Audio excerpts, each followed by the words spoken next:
Terkait dengan bulan minggu-minggu pasca gereja mengingat pengorbanan Tuhan Yesus di kayu salib, Bapak Ibu saudara kasih dalam Tuhan, saya coba untuk membacakan beberapa ayat sebelum hari penyaliban Tuhan ya, dari Injil Yohanes ayat pasal 12. 6 hari sebelum Paskah berarti hari Minggu ya, hari Minggu kemarin harusnya ini. Kalau Paskah kan hari Jumat. Paskah kan dalam hari ini hari Jumat, penyaliban Yesus berarti hari Minggu kemarin ini sebenarnya. 6 hari sebelum Paskah Yesus datang ke Betania, tempat tinggal Lazarus yang dibangkitkan Yesus dari antara orang mati.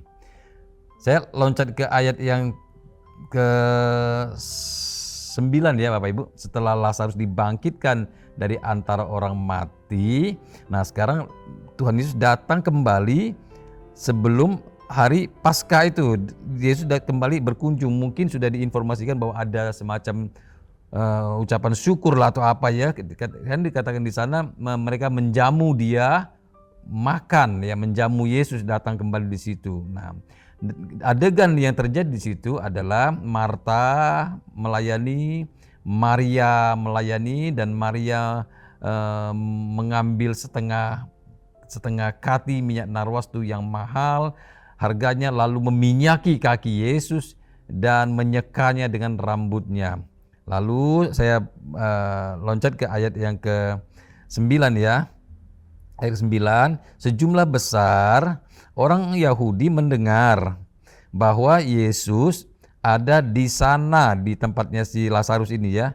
Dan mereka datang bukan hanya karena Yesus, melainkan juga untuk melihat Lazarus yang telah dibangkitkannya dari antara orang mati. Ayat 10, lalu imam-imam kepala bermufakat untuk membunuh Lazarus juga, sebab karena dia banyak orang Yahudi meninggalkan mereka dan percaya kepada Yesus.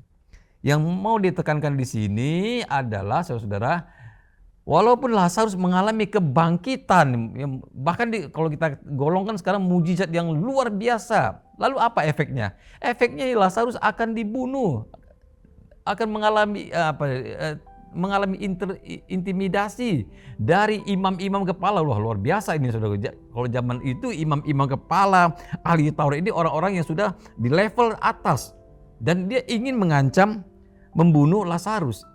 Apa yang mau kita tekankan di sini? Bahwa orang yang mengalami kuasa mujizat Tuhan itu dipanggil bukan hanya untuk bersaksi secara spektakuler, lalu diundang, lalu terkenal, bukan, tapi memuat konsekuensi akan dibunuh saudara.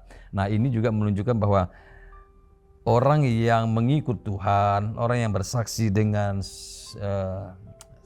kebenaran firman Tuhan, dia pasti tidak bisa menikmati dunia ini. Dia pasti akan terintimidasi oleh dunia ini, dan itu bagian daripada kita ya. Orang yang percaya, orang Kristen tidak lepas dari penderitaan ya, penderitaan. Konsekuensinya kita dipanggil untuk bersaksi dalam hidup kita ini, entah itu dalam aktivitas kita, dalam lingkungan pekerjaan, bahkan gereja. Kita dipanggil untuk bersaksi dalam menghadapi berbagai penderitaan hidup, dan kita bisa bertahan di sana. Tuhan berkati.